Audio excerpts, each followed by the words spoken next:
আচ্ছা, এখন আমরা পড়ব হচ্ছে টিস্যু রিপেয়ার করতেছিলাম। টিস্যু রিপেয়ারের একটা কম্পোনেন্ট হচ্ছে রিজেনারেশন,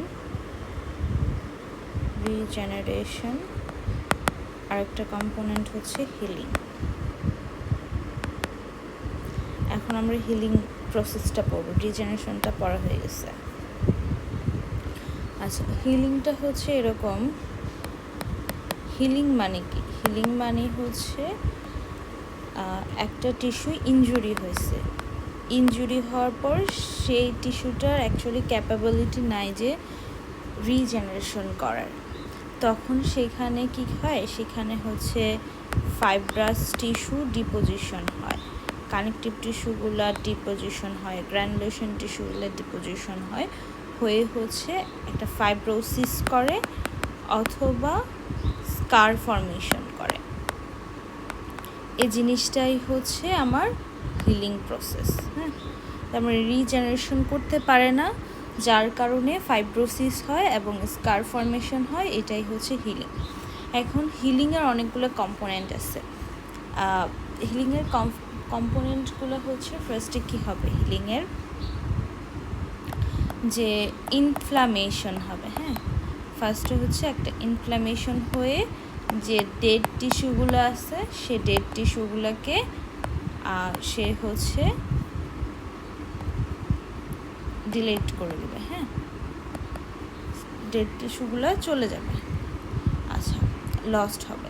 তারপরে ইনফ্লামেশনের পর হচ্ছে সেখানে মাইগ্রেশন করবে কানেকটিভ টিস্যু, কানেকটিভ টিস্যুগুলো মাইগ্রেশন হবে। তারপর হচ্ছে গ্র্যানুলেশন টিস্যু হচ্ছে ফর্মেশন হবে সেখানে। তারপরে সেখানে হচ্ছে ওন্ড তো আছে, ওন্ডের ভিতরে হচ্ছে কন্ট্রাকশন করবে। তারপরে সেখানে হচ্ছে একটা স্ট্যান্ড দেবে, স্ট্যান্ড দেবে। হ্যাঁ, তারপরে সেখানে একটা স্কার ফর্মেশন হবে। এটা হচ্ছে হিলিংয়ের একটা প্রসেস কম্পোনেন্ট। এখন প্রসেস কিভাবে হয়? ফার্স্টে হচ্ছে হিলিংয়ের প্রসেসের 1 নাম্বার হচ্ছে এনজিওজেনেসিস হয়, তারপরে হচ্ছে ফাইব্রোব্লাস্ট হচ্ছে সেখানে মাইগ্রেট করে। তারপরে এক্সট্রাসেলুলার যে ম্যাট্রিক্সগুলো আছে সেখানে ডিপোজিট হয়, এক্সট্রাসেলুলার ম্যাট্রিক্সগুলো ডিপোজিশন হয়, এনজিওজেনেসিস, ফাইব্রোব্লাস্ট, এক্সট্রাসেলুলার ম্যাট্রিক্স ডিপোজিশন হয়। তারপরে সেটা রিমডেলিং হয়। হ্যাঁ, রিমডেলিং হয়, তারপরে স্কার ফর্মেশন করে। এটা হচ্ছে হিলিংয়ের প্রসেস। প্রসেস অফ হিলিং, ফার্স্টে এনজিওজেনেসিস হবে, তারপরে সেখানে ফাইব্রোব্লাস্ট যাবে, এক্সট্রাসেলুলার ম্যাট্রিক্স যাবে, সেটা আবার রিমডেলিং হবে, তারপরে স্কার ফর্মেশন হবে। এখন আসে হচ্ছে যে এনজিওজেনেসিসটা হচ্ছে 2 ধরনের হতে পারে। হ্যাঁ, একটা হচ্ছে এমব্রায়োলজিক্যালি ভাস্কুলোজেনেসিস হয়, এমব্রায়োলজিক্যালি সেটা হচ্ছে এনজিওব্লাস্ট একটা সেল আছে সেখান থেকে হয়। ওইটা আমাদের হেডেক না, আমাদের হেডেক হচ্ছে ইনজুরি হওয়ার পর যে এনজিওজেনেসিস হয়, সেই এনজিওজেনেসিস, এটাকে নিউ ভাস্কুলারাইজেশনও বলা হয়। মানে একটা ভেসেলস থাকবে, সেখান থেকে স্প্রাউট হয়ে আর একটা ভেসেলস তৈরি হবে, এটার নামই হচ্ছে এনজিওজেনেসিস। হ্যাঁ, এটার ক্ষেত্রে হচ্ছে কিছু গ্রোথ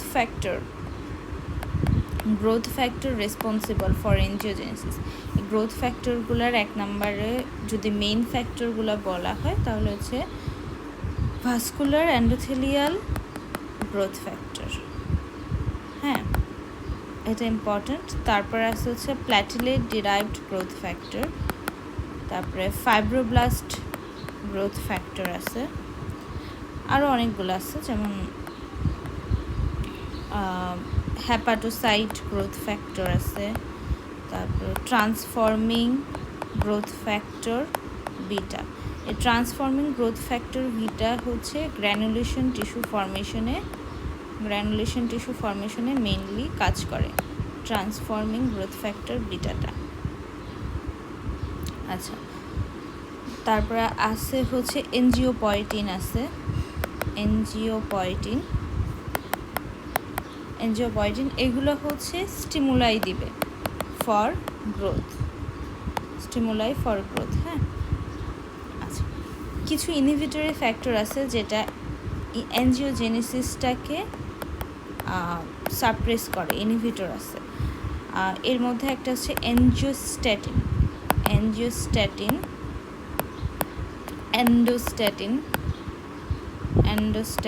এনজিওস্ট্যাটিন এগুলো আছে। এগুলো হচ্ছে এই গ্রোথ ফ্যাক্টর মানে এনজিওজেনেসিসটাকে অ্যাকচুয়ালি ইনহিবিট করে। আচ্ছা, দেন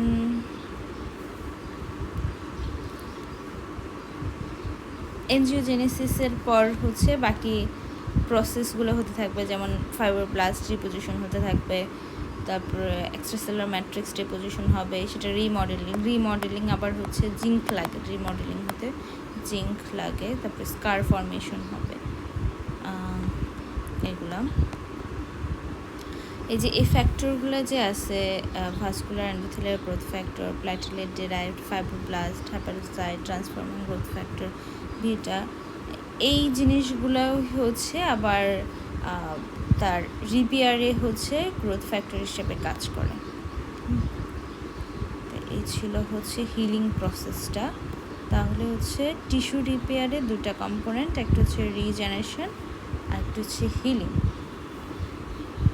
আচ্ছা, এখান থেকে একটা কোশ্চেনই আসছে, সেটা হচ্ছে এই যে গ্র্যানুলেশন টিস্যু ফর্ম করতে কোন ফ্যাক্টরটা সবচেয়ে বেশি ইম্পর্টেন্ট, সেটা হচ্ছে ট্রান্সফর্ম